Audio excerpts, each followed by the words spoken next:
IPS math classes YouTube channel ਦੇ ਸਾਰੇ ਹੀ ਵਿਦਿਆਰਥੀਆਂ ਦਾ ਸਵਾਗਤ ਹੈ।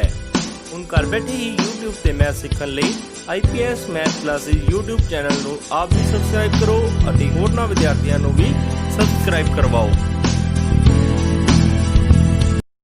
IPS math classes YouTube channel ਵਿੱਚ 7ਵੀਂ ਕਲਾਸ ਦੇ ਵਿਦਿਆਰਥੀਆਂ ਦਾ ਸਵਾਗਤ ਹੈ। ਅੱਜ ਆਪਾਂ ਸ਼ੁਰੂ ਕਰਨ ਜਾ ਰਹੇ ਹਾਂ ਵਿਦਿਆਰਥੀਓ ਐਕਸਰਸਾਈਜ਼ 14.3 ਇਸ ਦਾ ਫਰਸਟ ਕੁਐਸਚਨ। तो सब तो पहला विद्यार्थियों फर्स्ट क्वेश्चन, कोई दो चित्रा दे नाम दसो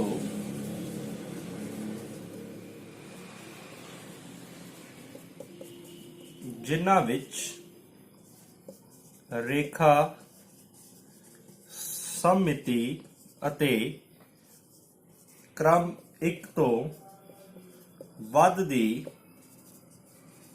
घुमन सममिति दोवें ही होण। तो इसका विद्यार्थियों आंसर चक्कर अते समभुजी त्रिभुज। इस विच जिधर मर्जी चक्कर नूं घुमा लो, समभुजी त्रिभुज विच रेखिक समता अते क्रम जिहड़ा है एक तो वध घुमन समता दोवें ही हैं। तो चक्कर की घुमन सममिति जिधर मर्जी घुमा लो ते समभुजी त्रिभुज नूं भी तीनों साइड ते जिधर मर्जी आपां घुमा सकते हाँ। तो next question, question number second,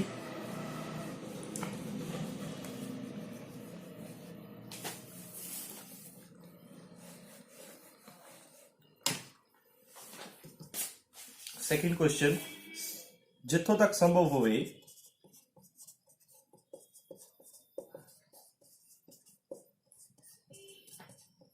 तां हेठ लिखियां दे दा रफ चित्र खिंचो। द फर्स्ट पार्ट, सेकंड दा एक त्रिभुज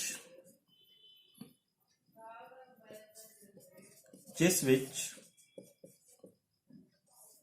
रेखी सममिति अते क्रम एक तो वध दी घुमन सममिति दोवें होण। तां त्रिभुज की रचना करनी है जिस दी घुमन सममिति जिहड़ी है एक तो की होवे वध होवे। तो तुसी ये त्रिभुज की रचना कर लो, ए बी सी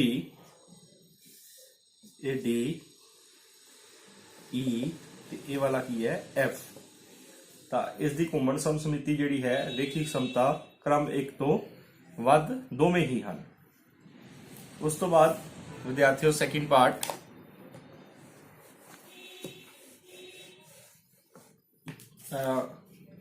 इसके कुल विद्यार्थियों 4 भाग हैं।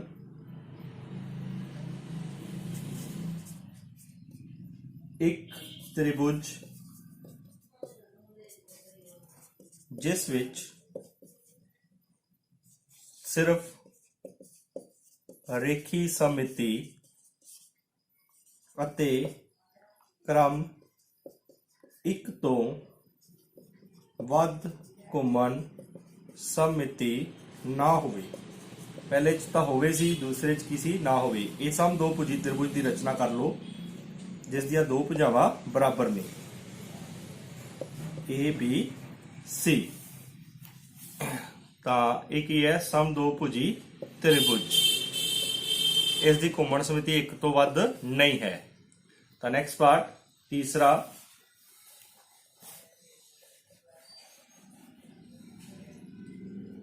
तीसरा भाग, एक चतुर्भुज जिस विच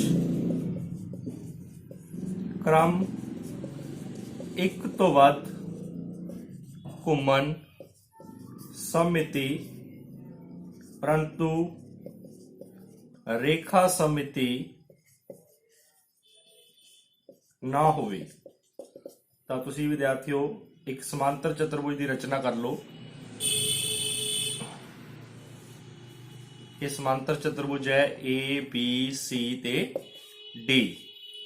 ਤਾਂ ਇਸ ਦੀ ਜਿਹੜੀ ਹੈ ਘੁੰਮਣ ਸਮਿਤੀ ਇੱਕ ਹੈ ਪਰ ਰੇਖਿਕ ਨਹੀਂ ਹੈ। ਘੁੰਮਣ ਸਮਿਤੀ ਇੱਕ ਤੋਂ ਵੱਧ ਹੈ ਪਰੰਤੂ ਰੇਖਾ ਸਮਿਤੀ ਨਹੀਂ ਹੈ। ਤਾਂ ਆਖਰੀ ਭਾਗ ਵਿਦਿਆਰਥੀਓ ਥਰਡ ਦਾ ਫੋਰਥ ਭਾਗ, ਇੱਕ ਚਤੁਰਭੁਜ ਜਿਸ ਵਿੱਚ ਰੇਖੀ ਸਮਿਤੀ ਹੋਵੇ ਅਤੇ ਕ੍ਰਮ ਇੱਕ ਤੋਂ ਵੱਧ ਦੀ ਘੁੰਮਣ ਸਮਿਤੀ ਨਾ ਹੋਵੇ। ਤਾਂ ਤੁਸੀਂ ਵਿਦਿਆਰਥੀਓ ਸਮ ਦੋ ਭੁਜੀ ਸਮਲੰਬ ਬਣਾ ਲਓ।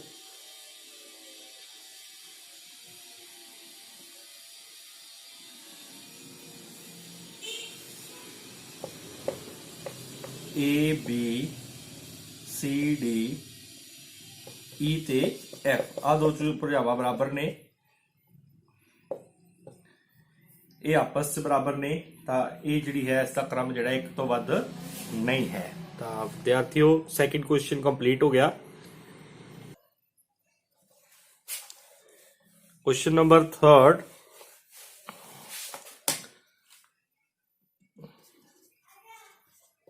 ਜੇਕਰ ਕਿਸੇ ਚਿੱਤਰ ਵਿਧੀਆਂ ਦੋ ਜਾਂ ਵੱਧ ਸਮਸਮਿਤੀ ਰੇਖਾਵਾਂ ਹੋਣ ਤਾਂ ਕੀ ਇਹ ਜ਼ਰੂਰੀ ਹੈ ਕਿ ਉਸ ਦੇ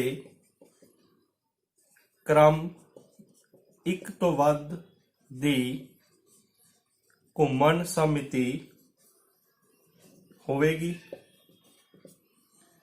ਤਾਂ ਵਿਦਿਆਰਥੀਓ ਦੇਖੋ, ਹਾਂ, ਜੇਕਰ ਕਿਸੇ ਆਕ੍ਰਿਤੀ ਦੀਆਂ ਦੋ ਜਾਂ ਦੋ ਤੋਂ ਵੱਧ ਸਮਿਤੀ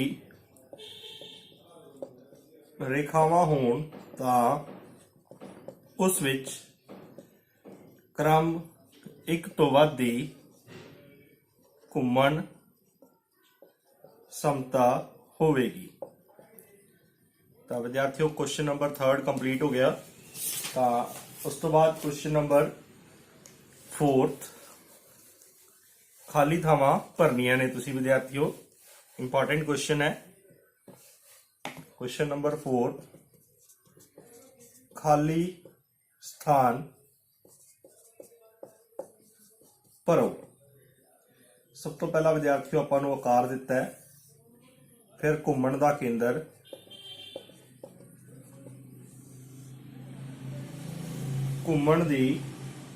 घूमण समता दा क्रम ते कोण, घूमण दा कोण। तो सब तो पहला अपने को दिता है वर्ग, नंबर 2 आयत, समचतुर्भुज,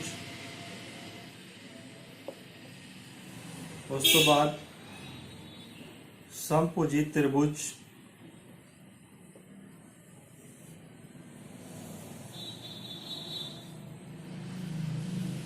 समछेभुज।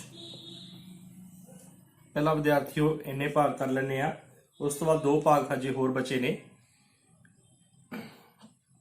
चलो ऊपर कर देने विद्यार्थियों, चक्कर ते अर्ध चक्कर।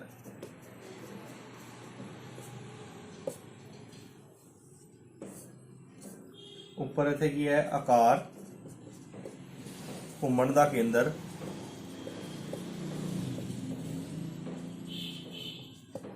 घूमण समता दा क्रम ते घूमण दा कोण।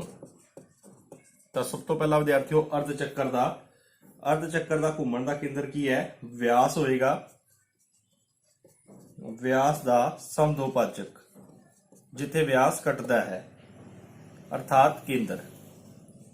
ਕੇਂਦਰ ਵੀ ਕਹਿ ਸਕਦੇ ਆ। ਕੇਂਦਰ ਤੋਂ ਚੱਕਰ ਜਿਹੜਾ ਹੈ ਘੁੰਮਦਾ ਹੈ, ਤਾਂ ਘੁੰਮਣ ਚਾਰੋਂ ਪਾਸੇ ਘੁਮਾ ਸਕਦੇ ਆਪਾਂ ਇਸ ਨੂੰ। ਤੇ ਕੋਣ ਕਿੰਨੇ ਡਿਗਰੀ ਦਾ ਘੁੰਮੇਗਾ? 90 ਡਿਗਰੀ। ਤੇ ਚੱਕਰ ਦੀ ਗੱਲ ਕਰੀਏ, ਇਹ ਵੀ ਕੇਂਦਰ ਤੋਂ ਹੀ ਘੁੰਮੇਗਾ, ਤਾਂ ਘੁੰਮਣ ਜਿੱਧਰ ਮਰਜ਼ੀ ਘੁਮਾ ਲਓ। 4 ਨਹੀਂ, ਅਣਗਿਣਤ ਹੈ, ਪਰਿਭਾਸ਼ਿਤ ਨਹੀਂ, ਜਿੱਧਰ ਮਰਜ਼ੀ ਚੱਕਰ ਨੂੰ ਘੁਮਾ ਸਕਦੇ ਹਾਂ ਆਪਾਂ। ਤੇ ਘੁੰਮਣ ਦਾ ਕੇਂਦਰ ਜਿਹੜਾ ਹੈ ਉਹ 0 ਤੋਂ 60 ਡਿਗਰੀ ਤੇ 360 ਡਿਗਰੀ ਤੇ ਕੋਈ ਵੀ ਕਿੱਧਰ ਮਰਜ਼ੀ ਆਪਾਂ ਚੱਕਰ ਨੂੰ ਘੁਮਾ ਸਕਦੇ ਆ। ਉਸ ਤੋਂ ਬਾਅਦ ਵਰਗ ਦੀ ਜੇ ਗੱਲ ਕਰੀਏ, ਇਹ 4 ਪਾਸੇ ਘੁੰਮ ਸਕਦਾ ਵਰਗ, ਤੇ 90 ਡਿਗਰੀ ਤੇ ਘੁੰਮੇਗਾ। ਤੇ ਵਿਕਰਨਾਂ ਤੇ ਭੁਜਾਵਾਂ ਦੇ ਲੰਬ ਸਮਦੋ ਭਾਜਕ, ਉੱਥੋਂ ਆਪਾਂ ਇਹਨਾਂ ਨੂੰ ਘੁਮਾ ਸਕਦੇ ਹਾਂ।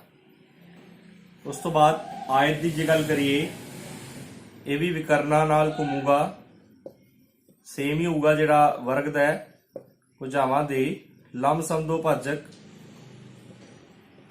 4 ਪਾਸੇ ਘੁੰਮ ਸਕਦਾ ਹੈ ਔਰ 90 ਡਿਗਰੀ ਤੇ ਹੀ ਇਸ ਨੂੰ ਘੁਮਾ ਸਕਦੇ ਹਾਂ। ਤੇ ਸਮਚਤੁਰਭੁਜ ਨੂੰ ਵਿਕਰਨਾਂ ਦੇ ਕਾਟ ਬਿੰਦੂ ਤੋਂ, ਜਿੱਥੇ ਦੋ ਵਿਕਰਨ ਆਪਸ ਚ ਕੱਟਦੇ ਨੇ, ਤਾਂ ਇਹ ਵੀ ਵਿਦਿਆਰਥੀਓ 4 ਪਾਸੇ ਘੁੰਮੇਗਾ ਔਰ ਕਿੰਨੇ ਡਿਗਰੀ ਦੇ ਕੋਣ ਤੇ ਘੁੰਮੇਗਾ? 90 ਡਿਗਰੀ ਤੇ।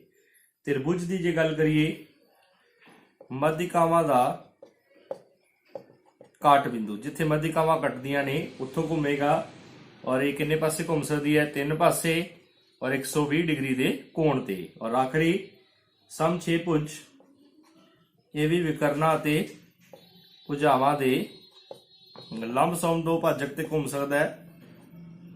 ਤਾਂ ਸਮਛੇਭੁਜ ਕਿੰਨੇ ਪਾਸੇ ਘੁੰਮੇਗਾ? 6 ਪਾਸੇ ਔਰ 60 ਡਿਗਰੀ ਦੇ ਕੋਣ ਤੇ ਘੁੰਮੇਗਾ। ਇਹ ਕੁਐਸਚਨ ਨੰਬਰ 4 ਸੀ ਵਿਦਿਆਰਥੀਓ।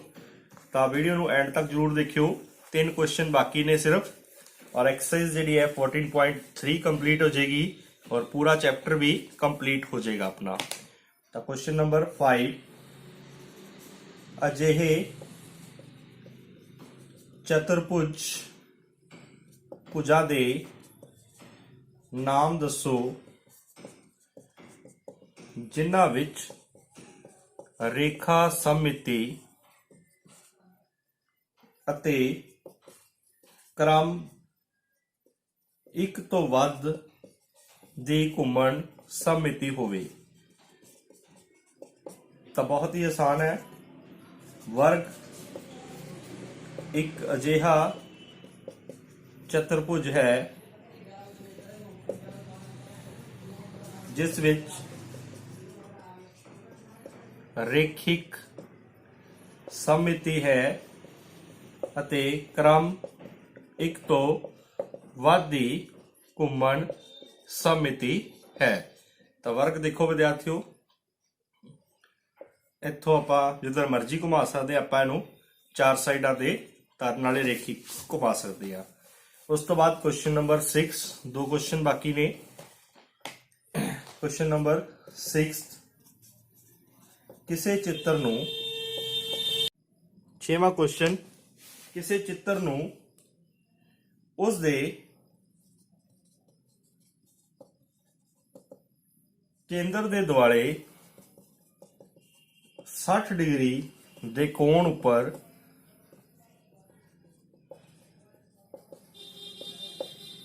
ਘੁਮਾਉਣ ਤੇ ਉਹ ਆਰੰਭਿਕ ਸਥਿਤੀ ਵਰਗਾ ਦਿਖਾਈ ਦਿੰਦਾ ਹੈ।